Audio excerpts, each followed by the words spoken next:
When somebody looks at your career today, Ravi Venkatesan went to IIT, went on to Purdue, Harvard Business School, Baker Scholar. So at that stage, how are you thinking about your career? Well, first of all resumes are at least a partial lie because we don't talk about the setbacks and the disappointments. I had many setbacks academically and professionally, which I don't necessarily advertise.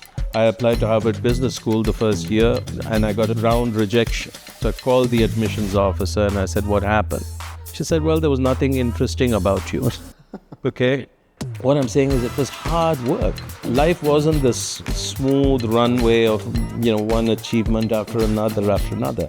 Pedigree, for instance, matters less today. Today it's even more important to be exceptional, not mediocre. The room for mediocrity is really getting crushed by AI. I think the challenge today with AI is even smart people, including some of the people who are building AI, haven't thought enough about how big a tidal wave is this going to be. Large numbers of people whose jobs are at risk. So how do you create good jobs in abundance is the single most important thing right now. I don't know too many people who have a signed dollar bill from Bill Gates.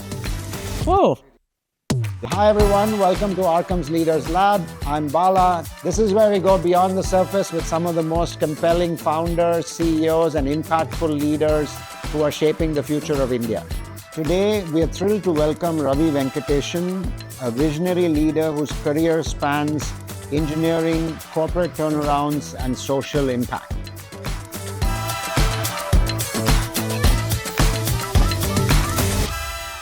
So Ravi, welcome to Arkam and Arkam's Leaders Lab. This is our podcast where we try to bring interesting, exciting guests who have a lot to share for our startup community as well as India in general. thanks, Bala. I've been watching this podcast series and wondering when I might get invited. And I'm glad it's finally the day. I'm actually really excited you're here. I think you had said somewhere that until you were 47, I'm just going to read it. Your first 47 years of my life, I was kind of going ahead as programmed by my mother. She said, hard work leads to achievement, achievement leads to recognition, and that's what gives us happiness. Where do you stand on that now, or you're kind of you buy into that? Yeah. Look, a lot of us have some childhood trauma. And Tambrams in particular have a trauma induced by mothers who have great ambition for them. And I was one of those. So much of my childhood trauma was the fear of amounting to nothing. Okay? And I didn't realize that well after my blessed mom was gone, I was still living out that fear of amounting nothing and trying to overachieve to compensate. At some point, I realized it and said, oh, okay, now I should be able to. What has changed 10 years later, 15 years later, is I now direct my drive for achievement to other causes. That's all. that basic drive is still there. So it used to be to climb a career ladder. Now it is to solve big problems. But the drive for achievement is still the same. I think when you're young, you just want to be successful and feel successful. And I think it's very hard to avoid that. And particularly in today's age with social media and all these things, it defines what success looks like. And if you don't achieve some amount of success, you feel disappointed. So I think it's important to play that game. But then it's tragic if at 60 you're still playing that game. Okay? So somewhere when you've achieved a reasonable amount, you need to grow up and say, look, this was fine, this was good, but there's something bigger out there. And so that's when you should go inside and try and say, how do I redefine success on my own authentic terms? I want to try to just ask you something slightly different. So when somebody looks at your career today, right? Hey, Ravi Venkatesan, went to IIT, went on to Purdue, Harvard Business School, you know, Baker Scholar. When you look back at that, it looks like a typical high achieving childhood, right? In terms of, what the typical Indian parents want, what what even students want. And then this fantastic book that you wrote, right? I read this and I'm trying to correlate to Ravi from that time. So at that stage, how are you thinking about your Well, career, your first life? of all, I have said this many times, all resumes are at least a partial lie, because we just put forward all the things that we want the world to know, all our things, all our successes. We don't talk about the setbacks and the disappointments and so forth, which are also part of the same journey. So I had, yeah, I had many, many, many setbacks academically and professionally, which I don't necessarily advertise. So, for instance, IIT, there was this burden of expectations. I wanted to be a scientist, I wanted to be a chemist, but society didn't value that. They wanted you to be an engineer from IIT. So I went. So first year I took the JEE. I did well, but on the morning I was supposed to leave for IIT Madras. I got cold feet, so I didn't go. Second year I blew the exam, so I got a terrible department, but I went anyway. My father said you better go anyway. And luckily, there was a 5 year to 4 year conversion that year. So I took the exam the third time and So you joined. deferred. No, I joined the 4 year batch. Oh, So I wow. went for the 5 year, and after 1 year, I switched You wrote the lanes, exam again and you got switched into. lanes to the 4 year batch, came out at the same time. Yeah, but and I use this to tell people, look, just because you have a setback doesn't mean you get crushed or collapse. You keep at it. I applied to Harvard Business School the first year, and I got a round rejection. So I called those days there was no internet and email, all that stuff. So I called the admissions officer and I said, what happened? She said, well, there was nothing interesting about you. She was blunt. Okay. So I said, what would make it interesting? She said, well, you need to show evidence of leadership and you need to differentiate yourself from other really smart people who've also got very good GMAT scores. So I said, okay, fine. So it took 2 years. I went to somebody senior at Cummins and I said, I want to be a manager. He said, yeah, sure, get in line. In 5 years, you'll be a manager. I said, no, you don't understand. I want it now. And the only job that was available was running a fuel pump factory, which was about to be closed, which nobody wanted. So I said, I'll do that. So that gave me my managerial credentials. Then I wrote about that experience in the Harvard Business Review, and it was published in 1990. I became the youngest published author ever in the history of Harvard Business Review. That set me apart in the application process, and I got in the second time. But what I'm saying is, it was hard work. Life wasn't this smooth runway of one achievement after another. If I'm hearing you talk, there's a part of me that says, yeah, yeah, it's nice for Ravi to say all this. He went to Purdue, he went to IIT, he went to Harvard Business School. What is your advice to somebody like that today who is coming from what they may also perceive, maybe, hey, I'm fighting my way through life. I've come from a childhood that maybe I didn't have parents who were able to give me whatever is required. Do you feel that what you write in your book, right? That the rules of the game, the way it needs to be played, has It changed has. versus before? First of all, the world that I grew up in, or even you grew up in, no longer exists. The world today is a very different place and it's changing rapidly yet. So, pedigree, for instance, matters less today. What people are looking for is what can you do? What have you done? Rather than which school did you go to and what grades did you get. However, I think there are some things that I would tell this young person from a, you know, modest college or whatever. One is, I think today it's even more important to be exceptional, not mediocre. And so pick something which you love, where you can be exceptional. The room for mediocrity is really, really getting crushed by AI. So if not the world doesn't need another mediocre engineer.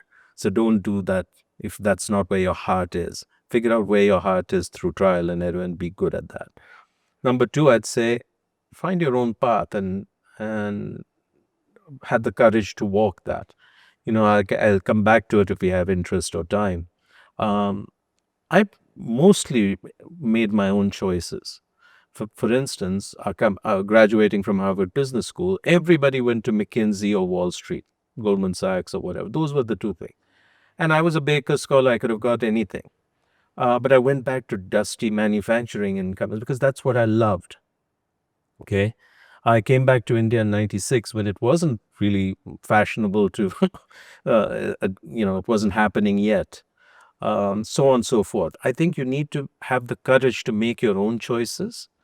And I think success lies and satisfaction will lie eventually in that. So if I had to summarize, what's changed is you need to be more of a specialist and be very good at what you do. Yeah. What hasn't changed is things are still going to be tough and you have to keep at it. You have to be at it. And finally, your example of Cummins is try to triangulate around what you would like to do, what inspires you, rather than what you think the world expects world you to do. expects you to do. Yeah, thank you. Nicely summarized, better than I could say. I don't think you and I have talked about it, but my first internship in the US was in a company called Trinova Corporation, which used to own Aero Equipment Vickers. They Okay. were these in Ohio, right? So I showed up in Van Wert, Ohio. Hydraulic systems. Hydraulic system, exactly right, right? So all that town had was a Pizza Hut and a McDonald's. And I was reading about your stuff at Cummins. As a brown person going into Indiana, right? Yeah. Indiana in a predominantly, a white neighborhood, a white factory.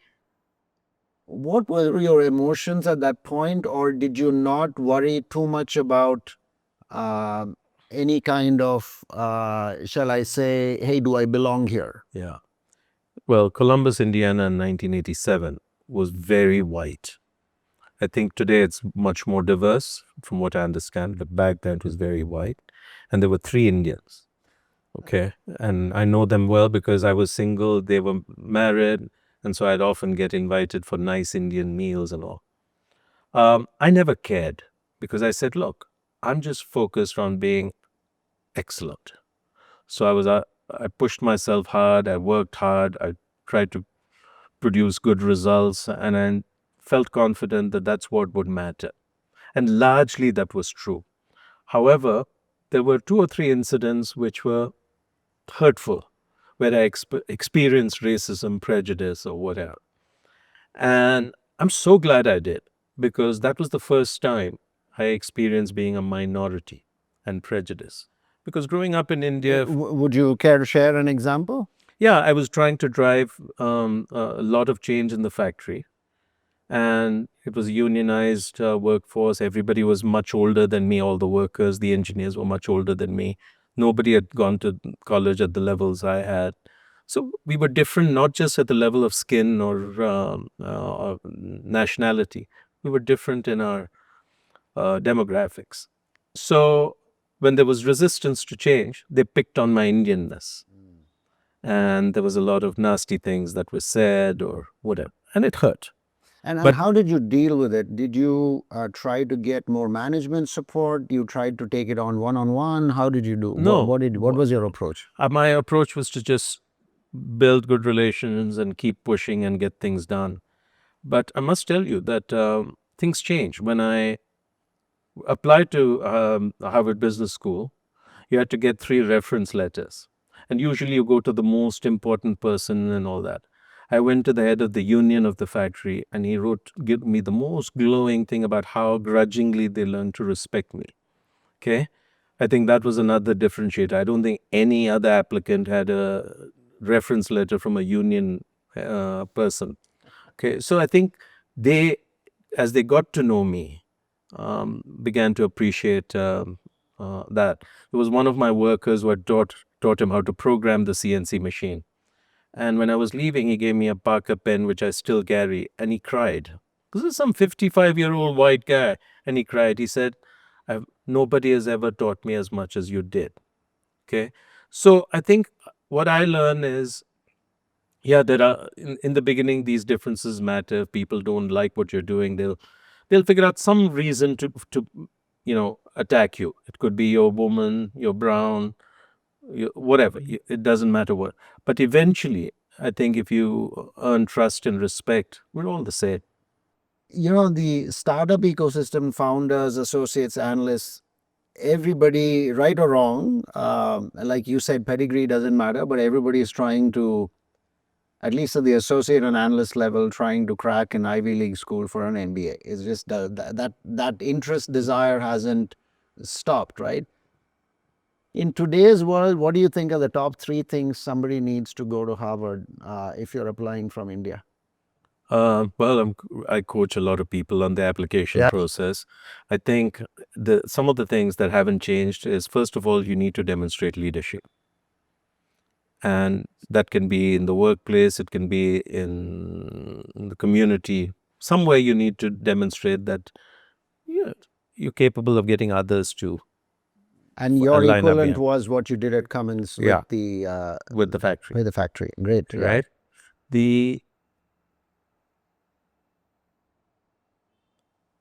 I think the academic part is just a given. I think it's just Because a I given. remember you saying at that point you were one of three people at Harvard, right? Yeah, Jayant Sinha and Tarun Khanna. So all three of us have remained very close. So But today there's probably a third of the class is Indian, yeah, so it's the about competition is even harder. yeah, and the barriers are down. So Barriers are down, both that. And not taking it away. So one is leadership. What else? So I would say, look, I think leadership in the workplace and leadership in the community would be important. And that leadership in the community can happen in a variety of ways. You can excel in some way at sports. You can excel you do something to help education or whatever it is. But they look at these two dimensions still. And then the quality of the references, not who wrote about you, but what they wrote about you is the third thing that really does matter very much. Still, people try to find some big name who writes something superficial, and that's a complete waste of time. Yeah. So you want somebody who can write thoughtfully about what makes you exceptional and deserving of this program. So Last question on the personal side. I don't know too many people who have a signed dollar bill from Bill Gates. Yeah. So you got to share that one. So what happened? Why did he write you that one? So what happened was, and I realized this belatedly, that in Microsoft, and particularly with Bill and Steve at that time, the rite of passage when you got respect was when you took them on and had a good fight. And whether you were right or wrong, whether you won or lost the argument, was less important than the courage and the conviction to fight for your ideas. And so what happened was, I think it was about 2007, and Bill and Melinda were visiting India, and Bill had landed early in the morning in Delhi, and it was a full day, and we got on the plane to go to Madras, and he was tired. We were all tired. We were waiting 1 hour on the tarmac for the ATC clearance. It was 11 p.m. or something, and we got into an argument. And he was sitting like you and I are. I was facing backwards on the plane naturally, and Melinda was there. And I was also tired. And I said, look, just because he's Bill, I'm not going to give up.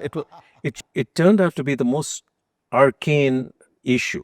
It was how many PCs does the People's Liberation Army of China have?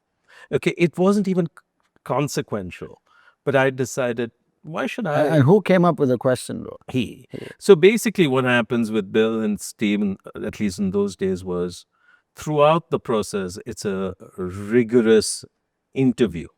They're trying to examine, do you really know your business? Do you have all the numbers at your command? How strategically are you thinking? Do you have a worldview? This is even after you've been working at Microsoft No, it doesn't for a matter. while. Their visits to countries was essentially sussing out, are you on top of your game? And so we ended up comparing how many PCs that State Bank of India have as one of the largest commercial players versus PLA.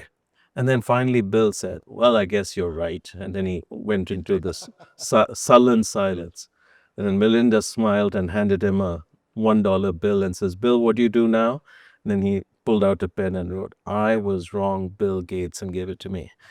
And that was when I think things changed for him in terms of who I was and so forth. So there's trust, respect, Yeah, respect, confidence. and even now he funds our work and supports me in a variety of ways, and this was the rite of passage in Microsoft. That's amazing. That's amazing.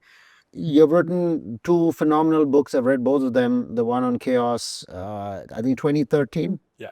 And this one, I've not only read it, I've given it to all my kids. I don't know whether they read it or not. That I'll have to come back to you on. You've got a third book coming up on AI. What is it about? What's a two-line summary of what it's about?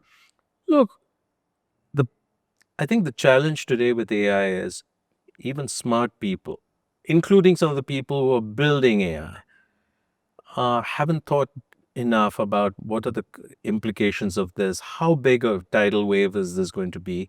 And it's sort of like climate change. It's going to happen, but it's going to happen somewhere else later to someone else, whereas they don't realize how imminent it is already here. And so this book that my colleague Will and I are writing is essentially a bit of a wake-up call, but also to say, look, here's what you can do to prepare yourself and actually thrive in this AI era. And it's aimed at who? Who needs to prepare themselves? The best way to think about it is all professionals. So it's everybody on LinkedIn. That's kind of the core audience. But then you can layer on others as well. By the way, my experience with writing books and all that is nobody reads the book, or very few. Maybe there's some exception like you and your kids. But largely you write it to organize your own thought process in a very systematic manner, like your own book, Winning in Middle India. And the other reason is how else are people supposed to know that you have views on this? But this time what we're doing is building a bot. So you can, even if you don't want to read a book, you can have conversations, ask questions, and That's cool. get answers that exactly like you're talking to Will or Ravi. Right. So we've already put the bot out there. So Okay. anyway, my point is this: AI is going to create an adaptation challenge. Okay, it's a very, very big disruption, and over time, people will adapt, societies will adapt, companies will adapt. But because it's moving so fast, in the short run, it's going to create huge amount of dislocation. And so you better prepare yourself. Okay, and the way you prepare yourself is start using it as much of AI is relevant to your role, your work, etc. Number two, be more human. Okay, and that is some very specific things about what that entails. And the third one is be more entrepreneurial. In the 21st century, there are going to be very few jobs. Jobs are a 20th century construct, and formal employment, stable jobs, stable careers will be relevant to very few. However, the good news is there's going to be lots of problems that need fixing, and each of those is an entrepreneurial opportunity.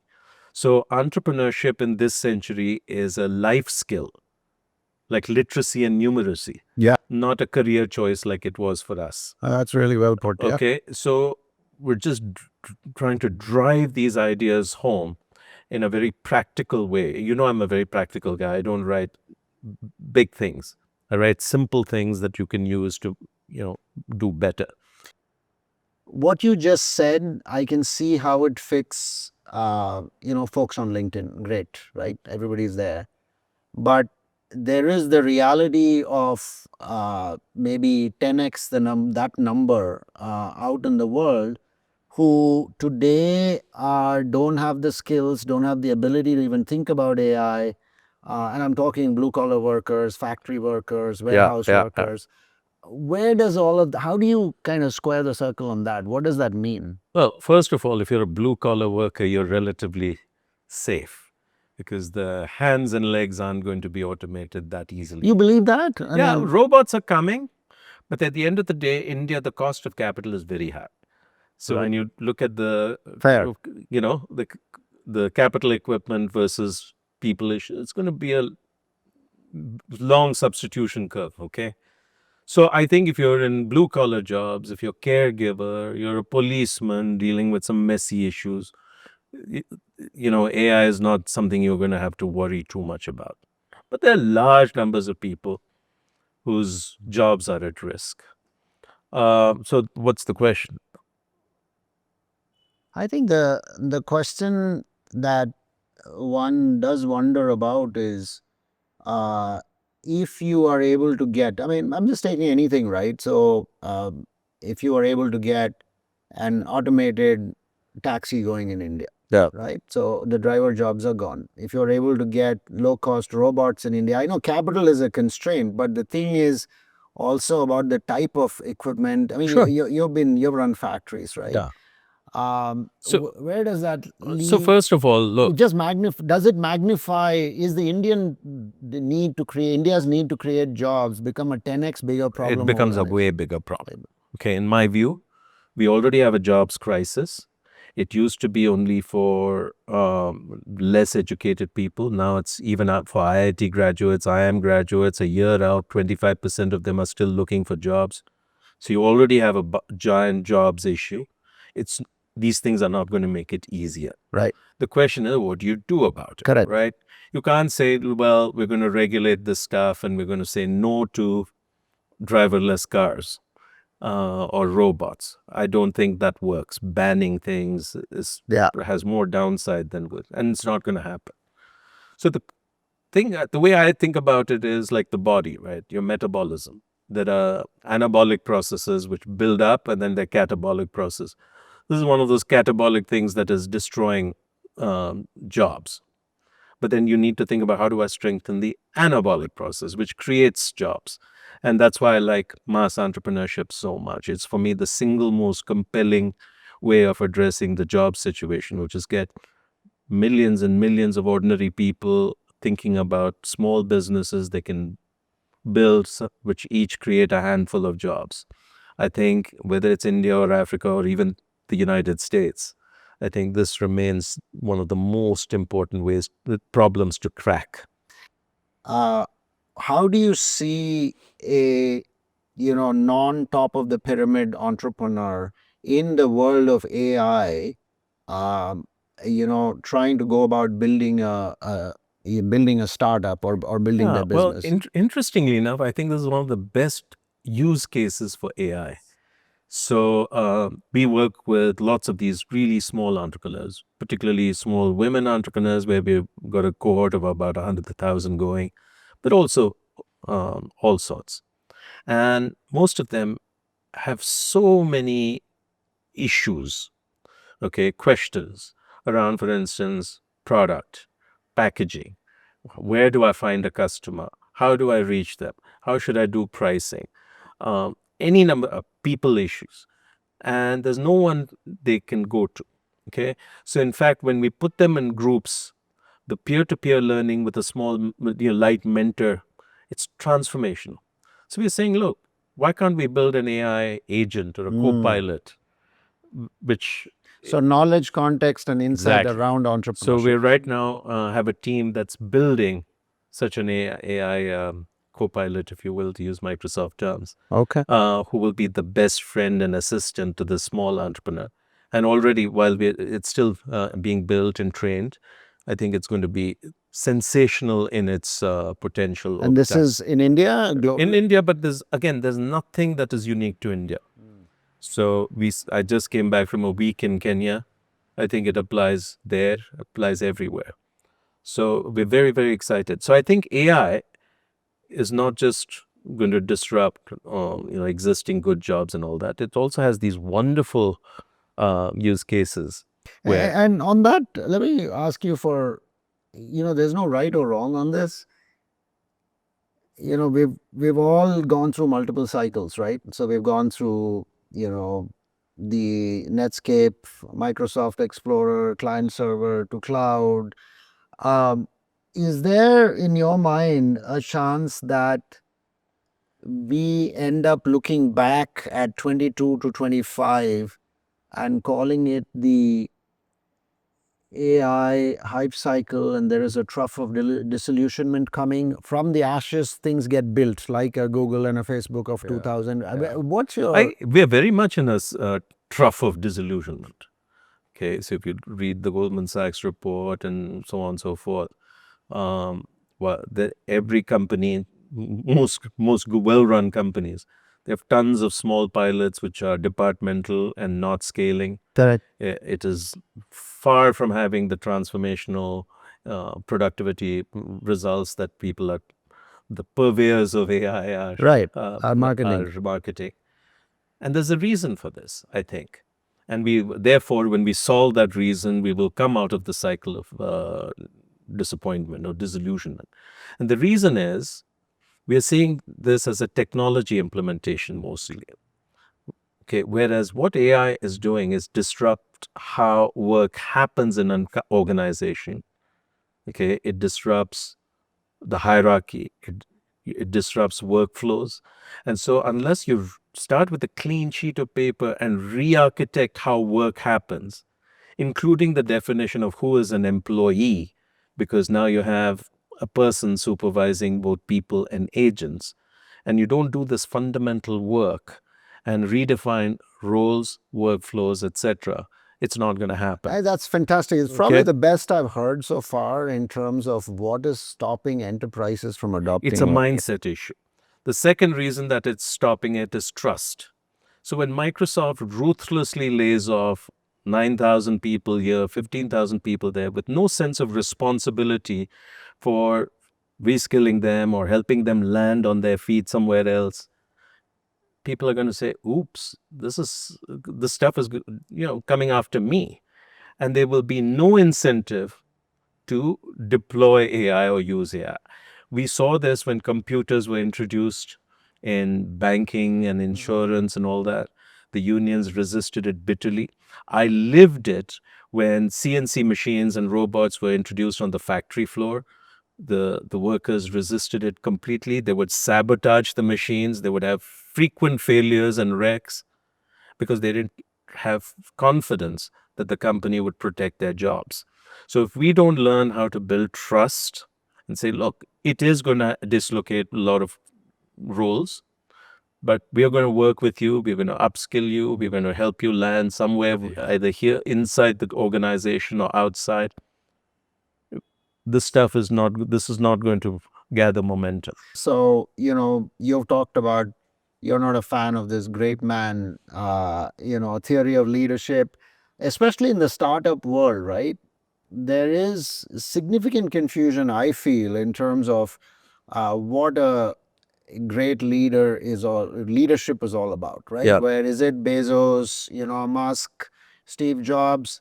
I'm sure there are aspects of what they do that are amazing, but there is also a belief that you need to be in a very aggressive type A personality, Look, to really get ahead.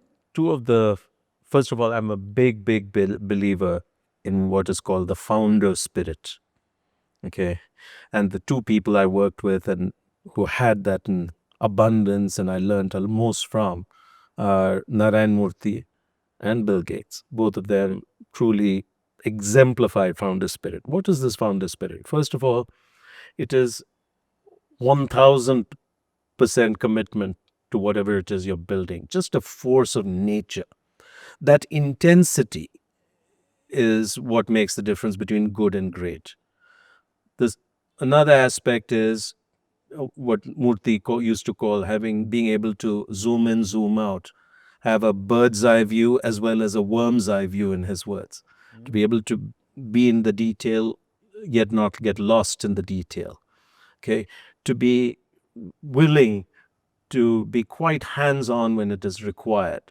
So, Gates used to conduct reviews in his shorts and t-shirts, and it would last 24 hours, 32 hours. Pizzas would come, people would be falling asleep, waking up when their name was called. I was part of, that's the sort of intensity. I think that is what you need if you're going to build something great. Now, you have to not confuse that with this style, personality and style. Yep. So, yes, there are some of these extraordinary founders like Musk also have incredibly dysfunctional personalities. That's not to be emulated. Okay. You can also point out leaders like Aditya Puri. How much value did he create at HDFC? Who heard of him? Was he throwing tantrums? No. Uday Kotak. How much value has he created? Damani. Okay, Absolutely. Yeah. DMart. Nobody's even heard of him or can't point him out if he walked into this room. Okay, yet he created extraordinary success. Or today's younger leaders, Nitin Kamath. Okay, you don't have to be a abrasive personality in order to really display this founder spirit qualities which I'm talking about. I think don't confuse style and substance. What do you think are the positives you see in a new generation of Indian founders and versus say 10 years ago? And what do you think are gaps? I think most extraordinary thing is this can-do spirit, the self-confidence. Some young whippersnappers, 26 years old, having the audacity to start a business and then creating something like Zomato or whatever at scale is very inspiring, because I compare myself at that age and I thought I was doing pretty well. But I think it's just a whole different league that a lot of our founders are in terms of mindset. That said, I feel somewhat discouraged by the get rich quick mentality. So they're too much after just getting rich, valuations, and remarkably few seem to be concerned about building a good company. I think about, obviously I'm biased towards Infosys. India hasn't built as consequential a business as Infosys since Infosys. Okay. Because it wasn't just a financial success, which it was. It wasn't just a success in terms of creating employment and wealth for many people. It changed mindsets, both within the country and globally. I haven't seen another one in the next 30 years. So I just feel that the one area of weakness is the lack of obsession with building world-class companies. You see that much more in China. Yeah, yeah. Because they produce world-beating companies in very large numbers.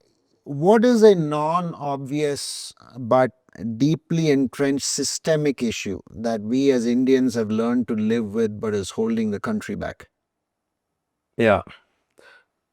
So in my book, you would have read, I have a whole chapter on mindset. Yeah. How our mindset basically determines and shapes our life. And so I think it is very often the same thing at the level of an organization or country or society or whatever. I think perhaps the core issue holding India back is elitism. And it goes all the way back to independence.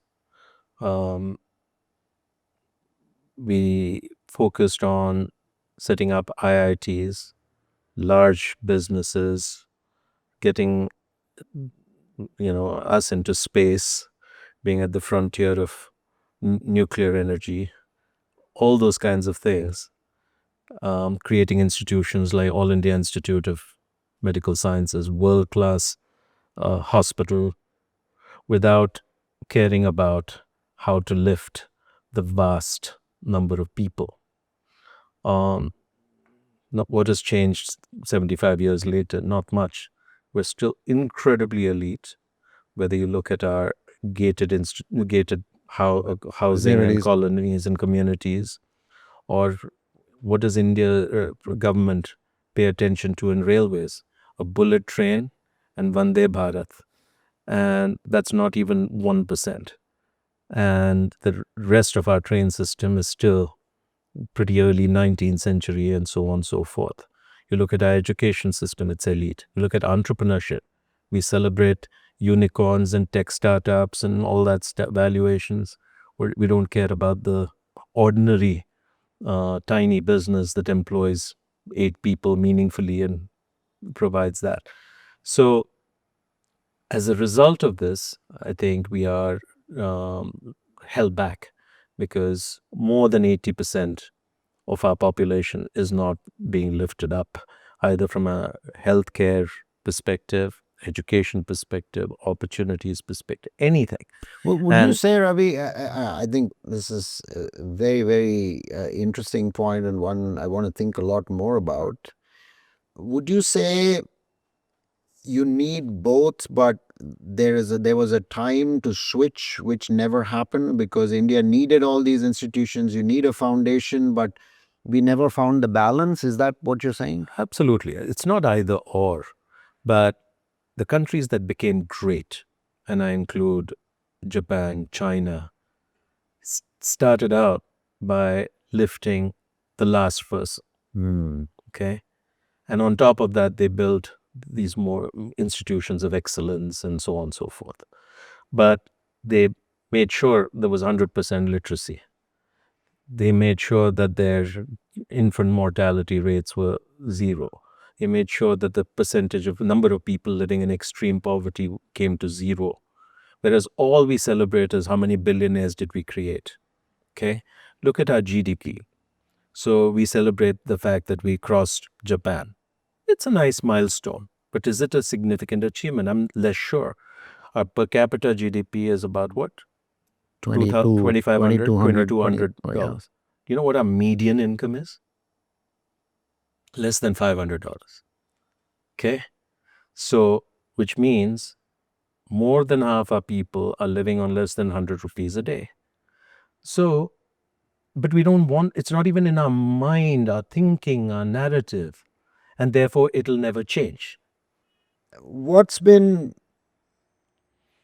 one of your biggest lessons from personal failure that you've looked back and said, this is you're a thoughtful guy, you reflect a lot on what have been some of the one or more of those that's kind of shaped who you are Well, today? first of all, I dislike the term failure. And I, again, in my book, it's a very powerful word and it actually paralyzes people. There is no failure other than giving up. Setbacks, falling down, these are all just part of the learning process. And so, in that sense, I would say boldly at age 62, I have not failed, but I've had any number of setbacks in life, personally as well as professionally. So I'll focus on the professional. I think there were 2 or 3 which were very consequential. So I came back in 1996 to essentially shut down or save a failing joint venture with Tata Motors called Tata Cummins. And Ratan was my chairman. I was the very young MD. And essentially, we had crafted a win-lose joint venture agreement. So heads we win, tails you lose. And I couldn't see that very clearly. I saw that, but it didn't occur to me that this was such a big deal. And we reached a point where Ratan was going to pull the plug. And I was brash in saying, justifying the rationality of it. And my global chairman, a wonderful guy called Tim Sousa, stepped in and pulled out the rug from underneath me and cut a deal with Ratan, which restored fairness. And I was really pissed off. I was ready to quit, saying, you disempowered me by stepping in. And then I realized, and this was a very powerful lesson, which is no business can succeed if its customer is not succeeding. And so this had more to do with pricing and profit share or something like that. Yeah, the share of losses, pricing, all those kinds of things. But the fundamental issue is it a fair partnership or not? And later on, when I came to Microsoft, for instance, a lot of our licensing and pricing was unfair, unreasonable, and particularly in an Indian context. And it profoundly shaped how I was able to change our pricing, licensing, business model, etc., etc. So that was a life lesson, and it was very unpleasant. And Ratan, to his credit, afterwards bought me dinner and soothed the ego and all that of the young Turk. There was a even more painful episode a few years later. I was restructuring Cummins India in Pune, and it was a legacy organization, very inefficient, very bad quality, and all that. I was very young, and so I brashly went about firing everybody, bringing in new people, doing all those textbook things. And then the Shiv Sena got involved. In those days, Balasaheb Thackeray was still the supremo. And he wrote an editorial in his Samna saying, let's teach this Madrasi guy a lesson. And they came into the Cummins factory in a jeep with weapons and all that, just to scare me. And two things I learned out of that. The first one was the founder of the company, a very old man called Arun Kirloskar, called me to his house and gave me a whiskey. And he says, you're behaving like a complete idiot. He says, anybody can fire people. But if you're a good leader, you should fire people in a way that they leave as ambassadors of the company and you. For somebody as successful as you, how has that journey been for you? No matter where you are, I'm sure there's somebody you can look at and say, look, Satya Nadella maybe is in Microsoft where I could have been. I'm just making all this up, right? Or maybe that's a bad example. Yeah, or no, somebody that's a very within- good example. Look, there's all in Star Wars. Remember, there was that thing that says there's always a bigger fish, and that's so true in life. No matter who you are, even if you're Mukesh Ambani, there's somebody who's done better than you. Yeah. Okay. So there's no end to it, and I've been very much suffering from insecurity, comparison, envy, all that stuff. But one thing I found really helpful is to shut off media and social media. These things amplify your insecurity. For instance, something as stupid as the Economic Times Awards. It's just ridiculous. Or most powerful so-and-so. And you look at the people who were most powerful 5 years ago and nobody even remembers them today. And you realize this stuff is all very fleeting and irrelevant. So for my peace of mind, some years ago, I just got off almost all media and social media, and I'm just so much happier for it. Okay. And with that, those twinges of occasionally seeing somebody who's just achieved so much more remain just that, a fleeting twinge. Mostly you're content with how your life.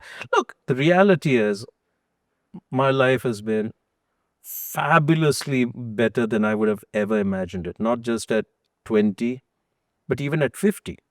You know, when I left Microsoft, if you say, oh, Ravi, you're going to be doing A, B, C, D, E, F, G. I would have said, no way. So I'm very grateful for the way it turned out. And everybody is their own journey, and best not to look around. That's wonderful. Very good. Thank you so much for spending an hour and a half.